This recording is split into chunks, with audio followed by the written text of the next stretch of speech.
Bonjour tout le monde.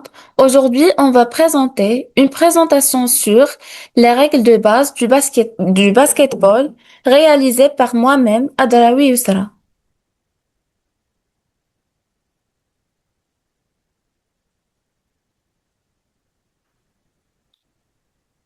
Alors, on a définition. Le basketball est un sport collectif d'affrontement, se joue à 5 contre 5, où l'objectif est d'atteindre une cible horizontale surélevée, c'est le panier, pour marquer des points en utilisant exclusivement ses mains pour manipuler le ballon, comme des dribbles et des passes, etc., tout en gérant un espace interpénétré et un temps de possession limité. Pour le jeu, une équipe de basketball est composée de 5 joueurs sur le terrain. L'effectif complet, en incluant les remplaçants sur le banc, peut aller jusqu'à 12 joueurs inscrits sur la feuille de match. Le coach peut effectuer des changements illimités durant les arrêts de jeu. Sur le terrain, les joueurs se répartissent généralement selon des rôles spécifiques en fonction de leur taille et de leurs compétences. Alors, comme vous voyez, on a les dimensions du terrain. Alors, on a selon l'NBA. Alors, on a l'aire de jeu, c'est 436,6 mètres carrés et l'aire des jeux avec la zone extérieure, c'est 628,2 mètres carrés. Pour la longueur totale du terrain, on a 28 mètres et pour la largeur totale, on a 15,24 mètres. On a aussi la ligne médiane qui divise le terrain en deux camps de 14 mètres pour chacun. Et le dégagement extérieur, c'est une zone de sécurité de 2 mètres et indiquée tout autour du terrain. Pour des détails tracés et des zones, on a le cercle centre avec un diamètre de 3,66 mètres et la ligne de 3 points située à 7,24 mètres. On a aussi la ligne des lancers francs avec longueur de 3,6 mètres. Les cercles du lancer franc, c'est un demi-cercle avec un côté pointillé en haut de la raquette, comme vous voyez. Et voilà, c'est ça les dimensions du terrain. Détail des lignes et zones clés. Ligne de touche et fond. Elle délimite l'aire de jeu. Le ballon est considéré dehors s'il touche ces lignes ou le sol au-delà. Ligne médiane, il divise le terrain en deux. Une fois franchi vers la zone offensive, le ballon ne peut plus revenir en zone défensive. C'est une règle du retour en zone. La raquette ou bien la zone restrictive, c'est une zone rectangulaire devant le panier où un attaquant ne peut pas rester plus de 3 secondes consécutives. La ligne à 3 points, c'est un arc de cercle situé à 6,75 mètres du panier. Les tirs réussis derrière cette ligne valent 3 points contre 2 points devant. Ligne de lancer franc, située à 4,60 mètres du panneau pour les tirs de réparation sans défense. Le cercle central, utilisé pour l'entre-deux initial qui débute le match.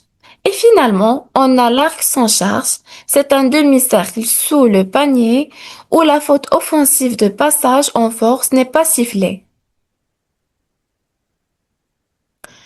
On a le positionnement et les rôles sur le terrain. Au basketball, les joueurs sont répartis selon deux grandes zones d'influence qui définissent leur mission prioritaire durant le match. On a les joueurs extérieurs, les postes 1, 2 et 3. Ce sont les joueurs qui évoluent le plus loin du panier, autour de la ligne des 3 points. Leur mission principale est de diriger le jeu et d'attaquer la défense par la vitesse ou le tir. Ils sont chargés de monter le ballon, d'organiser les systèmes d'attaque et de distribuer les passes. En défense, ce sont eux qui assurent la première pression pour gêner les progressions de l'adversaire.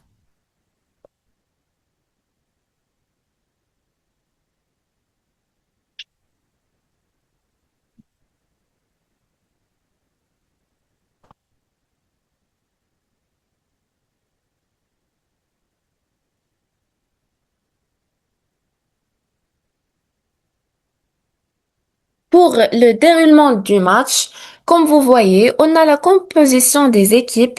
Le match oppose deux équipes composées de 5 joueurs sur le terrain et de 5 à 7 remplaçants. Pour les changements, les remplacements sont illimités et s'effectuent lors des arrêts de jeu. Durée de la rencontre, le match se divise en 4 cartons de 10 minutes. C'est pour la norme de FIBA ou 12 minutes pour la norme de l'NBA. Système de points. Un point, c'est un lancer franc. 2 points, c'est un tir réussi à l'intérieur de la zone. Et 3 points, c'est un tir réussi derrière la ligne, situé à 6,75 mètres ou 7,23 mètres en NBA. Alors, on a les règles de temps spécifiques.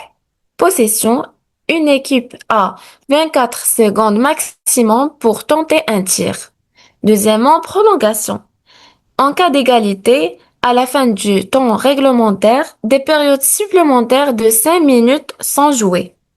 Pour le rôle de l'entraîneur, il doit veiller au respect des règles et encourager un jeu légal sur le terrain.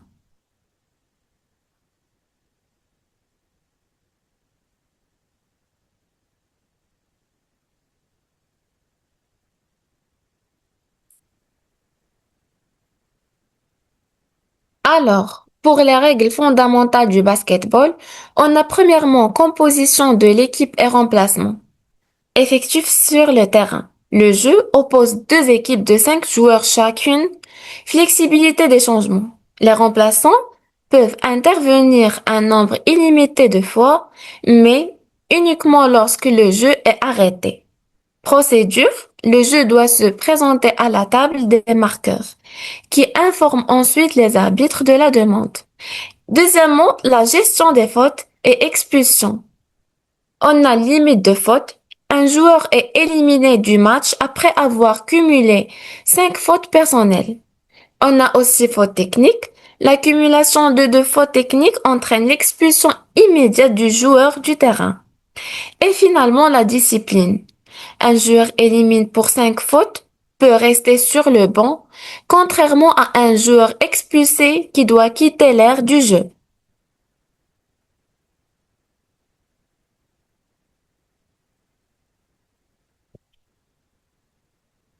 Troisièmement, on a le temps de jeu et temps mort. Pour la structure du match, la rencontre se divise en 4 périodes, cartons. La pause, une pause de 2 minutes sépare les cartons consécutifs, tandis que le mi-temps dure 15 minutes. Temps mort. Les entraîneurs peuvent solliciter des pauses d'une minute auprès de la table des marqueurs pour donner des instructions tactiques à leur équipe.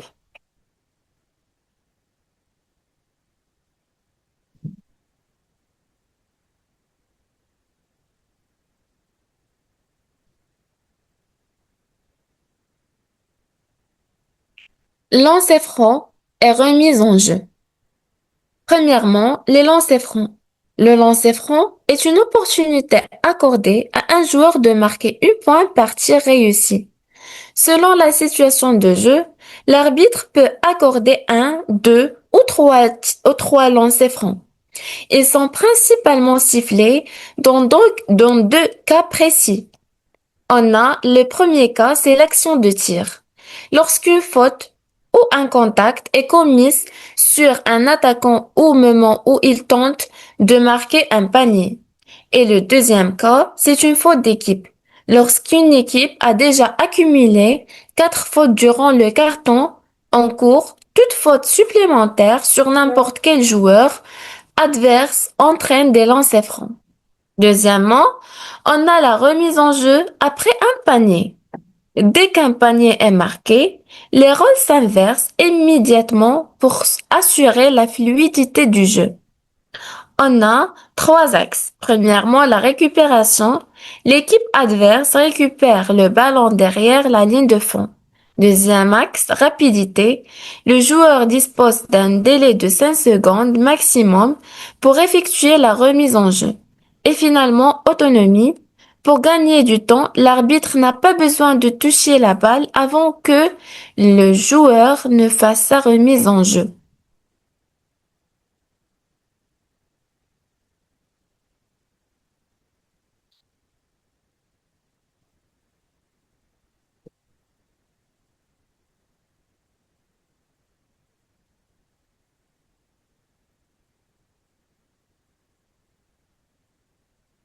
Les déplacements sur les terrains au basketball. Premièrement, avec le ballon, c'est le dribble, principe de base.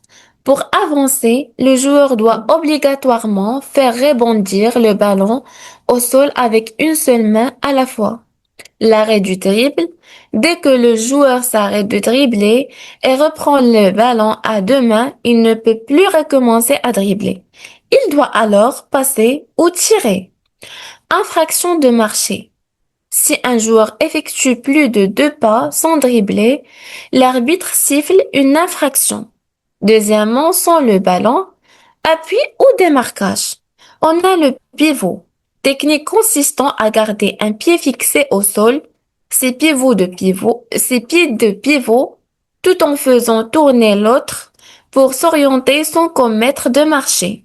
Le backdoor, une équipe soudaine vers le panier effectuée dans le dos du défenseur. Et les écrans, se placer de manière statique pour bloquer le défenseur d'un coéquipier et libérer ce dernier.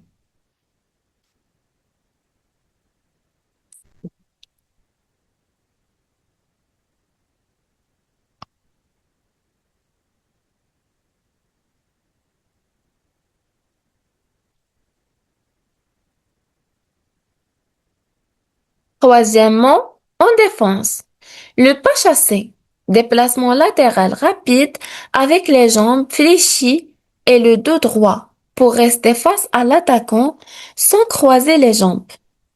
Le close out, c'est courir vers un tireur pour réduire l'espace, puis finir en petits pas rapides pour ne pas se faire déborder par un dribble. Quatrièmement, zone et timing. On a règle des 3 secondes. En attaque, un joueur ne peut pas rester plus de 3 secondes consécutives dans la raquette. C'est la zone peinte sous le panier adverse. Et on a aussi une règle des 8 secondes. Une équipe dispose de 8 secondes pour faire passer le ballon de sa zone défensive à sa zone d'attaque.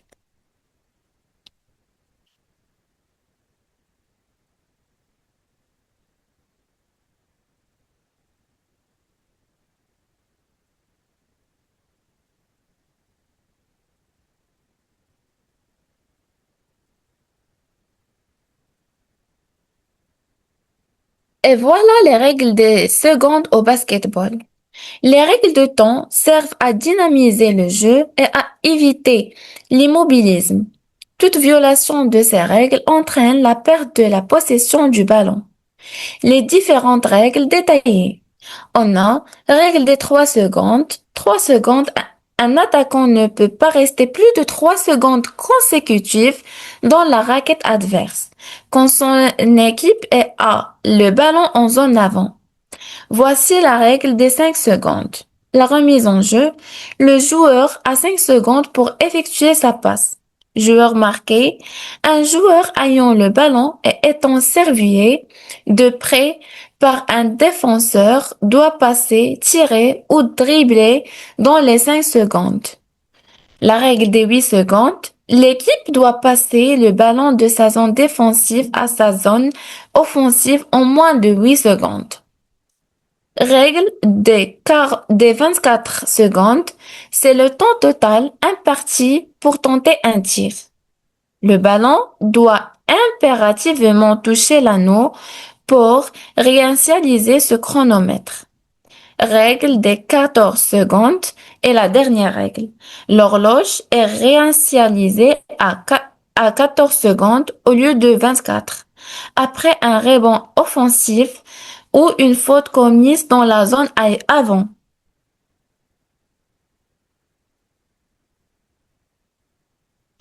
Alors, c'est quoi l'importance du pied pivot au basketball?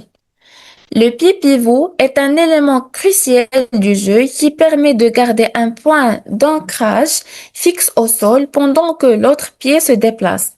Premièrement, on a sécurité et respect des règles. Éviter les infractions. Il permet d'effectuer des mouvements de rotation sans que l'arbitre ne siffle un marché. Violation de déplacement. On a la stabilité. Il offre la possibilité de se réorienter ou de faire une feinte sans avoir besoin de dribbler. Deuxièmement, protection du ballon. Écran corporel, l'utilisation du pivot aide le joueur à placer son corps en écran entre les défenseurs et le ballon pour mieux le protéger.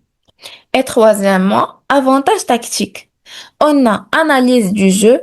Le pivot permet aux joueurs de se mettre face au jeu et d'analyser la situation sur le terrain. Création d'opportunités. Ces techniques aident à trouver des meilleurs angles pour effectuer une passe ou déclencher un tir.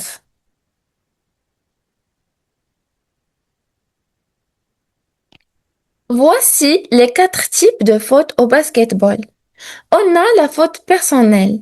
Il s'agit d'un contact illégal avec un adversaire, qu'il soit défensif ou offensif. Faute technique. Sanctionne le non-respect des règles ou un manque de discipline. Contester une décision, provocation ou trop de joueurs sur le terrain, etc. Faute flagrante ou antisportive, caractérisée par un engagement physique exagéré, intentionnel et non nécessaire. Et faute disqualifiante, c'est une faute antisportive extrême entraînant l'exclusion immédiate. Par exemple, l'insulte, le bagarre. On a aussi détails sur les fautes personnelles. On a deux types, faute défensive et faute offensive. Pour la faute défensive, un défenseur ne peut pas retenir, pousser, charger ou faire une croche-pied à un attaquant. Il est également interdit de bloquer en tendant les bras, les coudes ou les jambes. Pour la faute offensive, un attaquant commet une faute s'il entre en contact avec un défenseur en position légale. Repousser le défenseur avec les avant-bras ou les coudes sont des fautes typiques.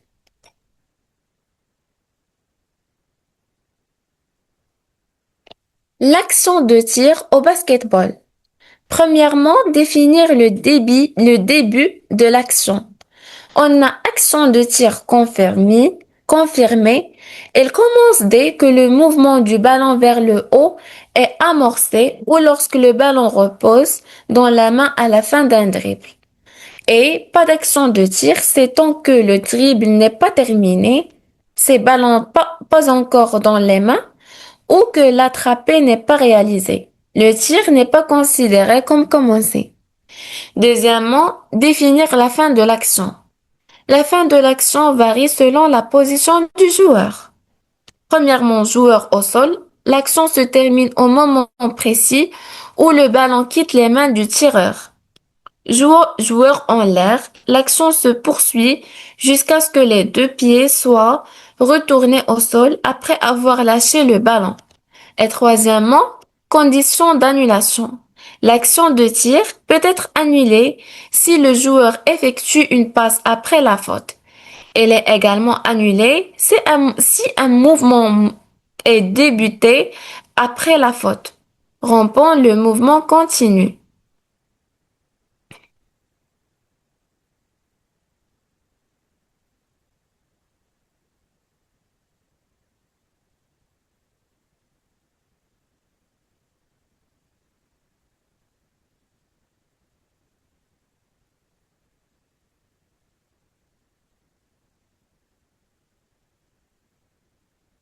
Différencier les fautes. Un défenseur contre un attaquant. Premièrement, la responsabilité du défenseur ou bien faute défenseur. On a défense illégale. Le défenseur commet une faute s'il pénètre dans le cylindre du porteur de balle. On a attaque légale. L'attaquant est dans son droit s'il réalise une action normale de jeu dans son propre cylindre. Même en cas de contact accidentel avec le visage de l'adversaire. Et on a rappel du cylindre défensif. Les bras du défenseur ne doivent pas être placés plus loin que ses appuis ou ses genoux. Deuxièmement, responsabilité de l'attaquant ou bien faute attaquant. On a défense légale. Le défenseur ne commet pas de faute s'il reste strictement dans son propre cylindre, sans pénétrer celui du porteur. Attaque illégale. L'attaquant est fautif s'il sort le coude de son propre cylindre pour entrer illégalement dans celui du défenseur. Contact sanctionné. Tout contact initié par l'attaquant hors de son cylindre, par exemple heurter le visage du défenseur, est considéré comme une attaque illégale.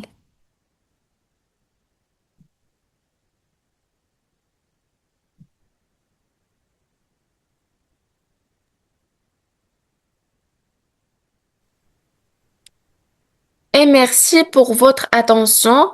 Mais avant, on a aussi un autre slide.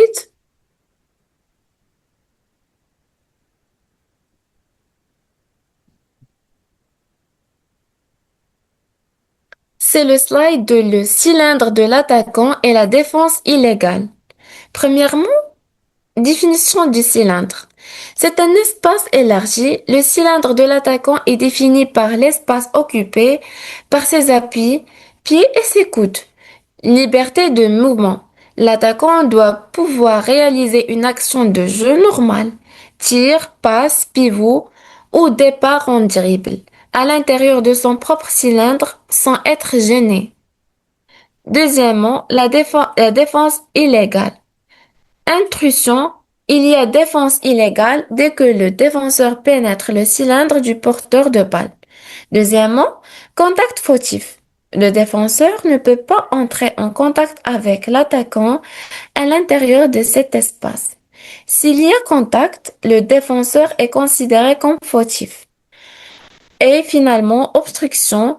La défense est jugée illégale si elle empêche l'action normale de l'attaquant dans son propre cylindre. Et finalement, merci et maintenant merci pour votre attention.